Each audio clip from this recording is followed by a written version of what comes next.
I'm a little nervous because my wife, Yvonne, said to me, she said, Jeff, you watch the TED Talks? I said, yes, honey, I love TED Talks. She said, you know they're like really smart, talented people. I said, I know. She said, they don't want like the angry black man. So I said, no, I'm gonna be good, honey, I'm gonna be good, I am, but I am angry. And the last time I looked,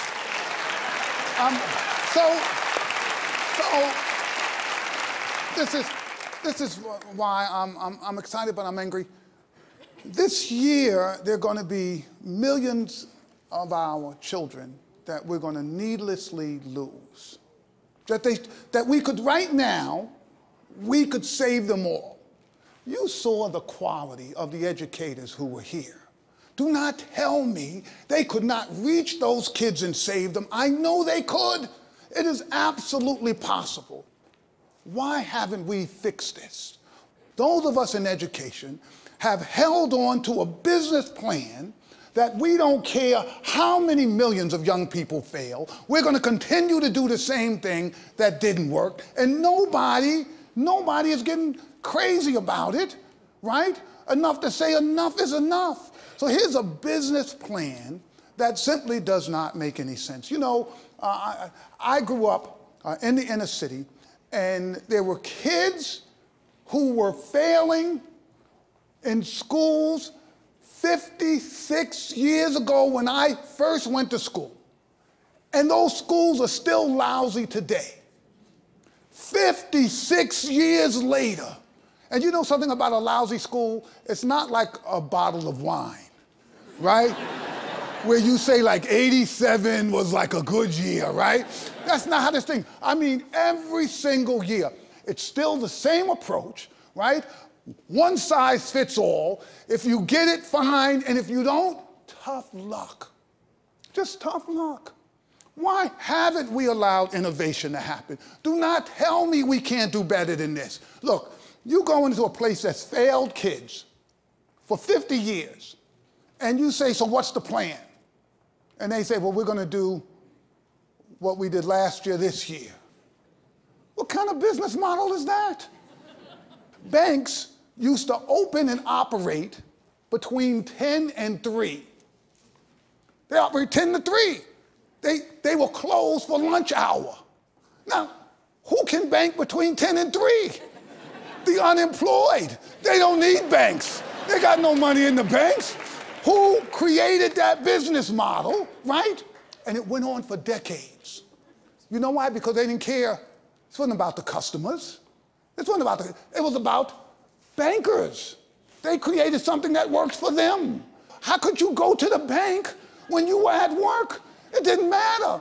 Then they don't care whether or not Jeff is upset he can't go to the bank. Go find another bank. They all operate the same way, right? Now, one day, some crazy banker had an idea, maybe we should keep the bank open when people come home from work. They might like that. What about a Saturday? What about introducing technology? Now look, I'm a technology fan, but I have to admit to you all, I'm a little old. So it was a little slow, and I did not trust technology. And when they first came out with those new contraptions, these tellers that you put in a card and they give you money, I was like, there's no way that machine is gonna count that money right. I am never using that, right? So technology has changed. Things have changed, yet not in education. Why?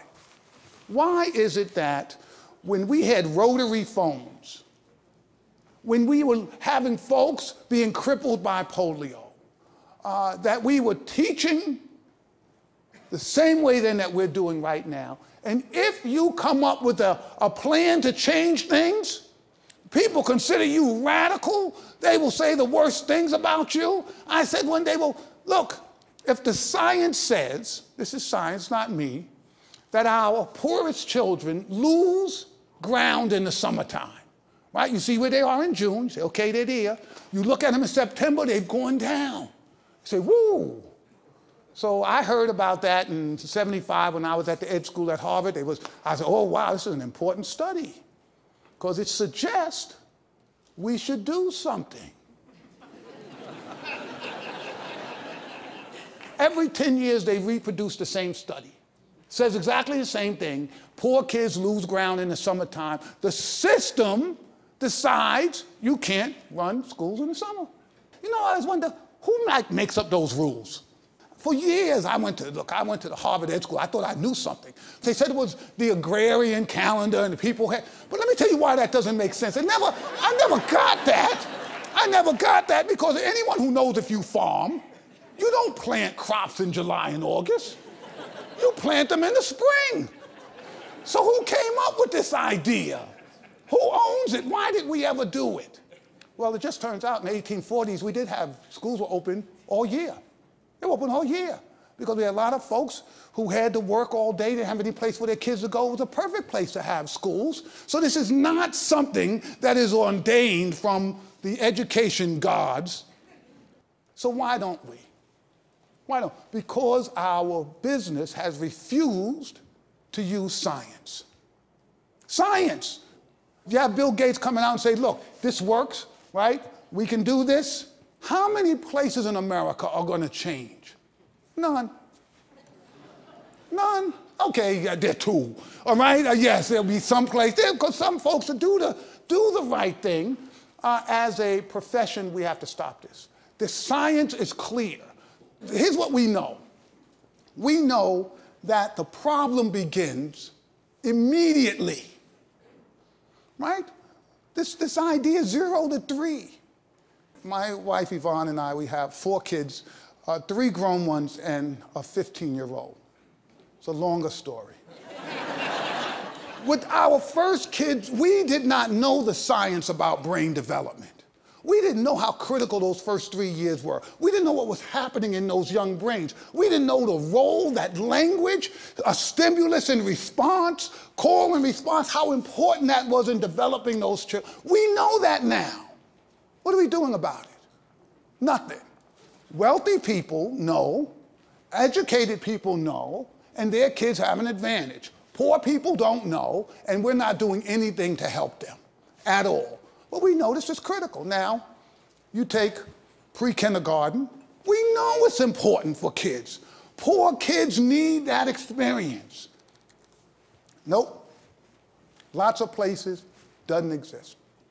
We know health services matter. People, we provide health services and people are always fussing at me about, because I'm all into, accountability and data and all of that good stuff. But when you do health services, I have to raise a lot of money. And people used to say, when they come fund us, Jeff, why do you provide these health services? I used to have to make stuff up, right? I'd say, well, a child who has cavities is not going to be able to study as well. And I had to, because I had to raise the money, right? But now I'm older, and you know what I tell them? You know why I provide kids with those health benefits and the sports and the recreation and arts? Because I actually like kids, right? I actually like kids, right? But when they really get pushy, people really get pushy, I say, I do it because you do it for your kid. And you've never read a study from MIT that says giving your kid dance instruction, right, is going to help them do algebra better. But you will give that kid dance instruction and you will be thrilled that that kid wants to do dance instruction and it'll make your day. And why shouldn't poor kids have the same opportunity? It's the floor for these children. So here's the other thing. I'm a tester guy. I believe you need data, you need information, because you work at something, you think it's working, and you find out it's not working, right? I mean, educators, you work, you say, you think you got it, you're great. No, and you find out they didn't get it. But here's the problem with testing. The testing that we do, we're going to have our test in New York next week, right? It's in April. You know when we're going to get the results back? Maybe July, maybe June. And the results have great data. They'll tell you Raheem really struggled, he couldn't do 2-digit multiplication, and it's so great data, but you're getting it back after school is over. And so what do? You go on vacation. You come back from vacation, now you've got all of this test data from last year.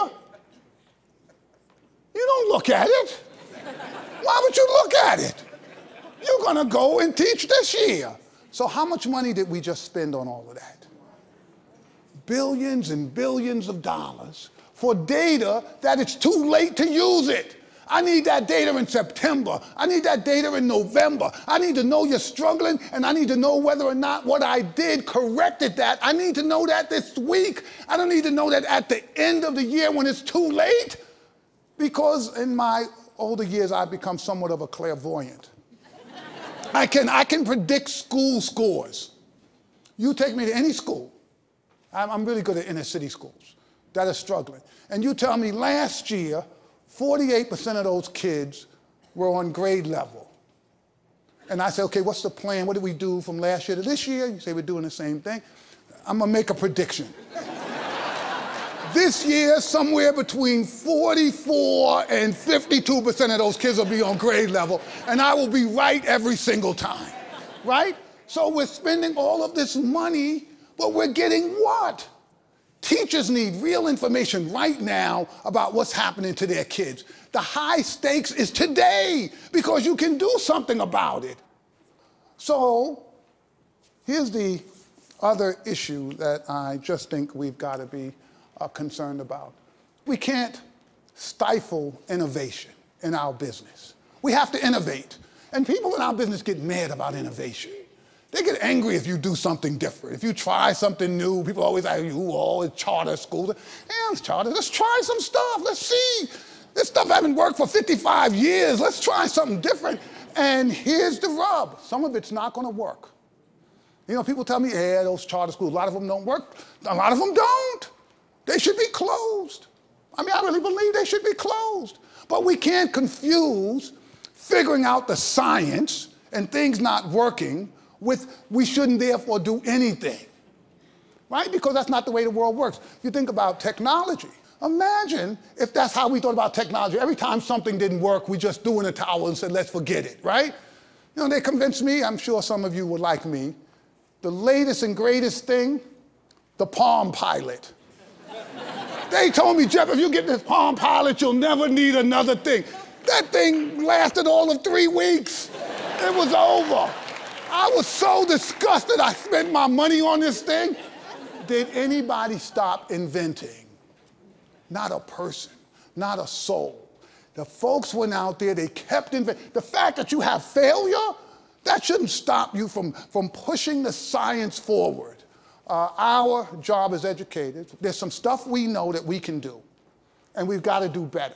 The evaluation, we have to start with kids early. We have to make sure that we provide the support for young people. We've got to give them all of these opportunities. So that we have to do. But this innovation issue, this idea that we've got to keep innovating until we really nail this science down is something that is absolutely critical. And this is something, by the way, that I think is going to be a challenge for our entire field. America cannot wait another 50 years to get this right. We have run out of time. I don't know about a fiscal cliff, but I know there's an educational cliff that we are walking over right this very second. And if we allow folk to continue this foolishness about saying we can't afford this, so Bill Gates says it's going to cost $5 billion. What is $5 billion to the United States? What did we spend in Afghanistan this year? How many trillions, when the country cares about something, we'll spend $1 trillion without blinking an eye. When the safety of America is threatened, we will spend any amount of money. The real safety of our nation is preparing this next generation so that they can take our place and be the leaders of the world when it comes to thinking and technology and democracy and all that stuff we care about. I dare say it's a pittance what it would require for us to really begin to solve some of these problems. So once we do that, I'll no longer be angry. So you guys, right, help me get there. Thank you all very much. Thank you.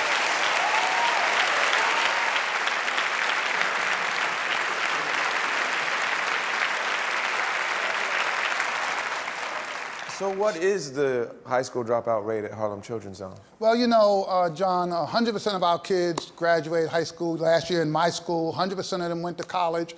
This year, seniors will have 100% graduating high school. Last I heard, we had 93% accepted to college. We better get that other 7% for, you know, that's just how this goes. And so how do you stick with them after they leave high school? Yeah, well, you know, one of the bad problems we have in this country is these kids, these same vulnerable kids, when you get them to school, they drop out in record numbers. And so we've figured out that you've got to really design a network of supports for these kids that in many ways mimics what a good parent does. They harass you. Right? They call you, they say, I want to see your grades, how you do on that last test, what are you talking about that, you know, you want to leave school, or you're not coming back here. So a bunch of my kids know, you can't come back to Harlem because Jeff is looking for you, right? They're like, I really can't come back. No, you better stay in school. But you know, I'm not kidding about some of this. And it gets a little bit to the grit issue. When kids know that you refuse to let them fail, right? It puts a different pressure on them, and they don't give up as easy. So sometimes they don't have it inside. And they're like, you know, I don't want to do this, but I know my mother's going to be mad. Well, that matters to kids, and it helps get them through. We try to create a set of strategies that gets them tutoring and help and support, but also a set of encouragements that say to them, you can do it, it is going to be hard, but we refuse to let you fail. Well, thank you, Dr. Canada. Please give it up for him one more time.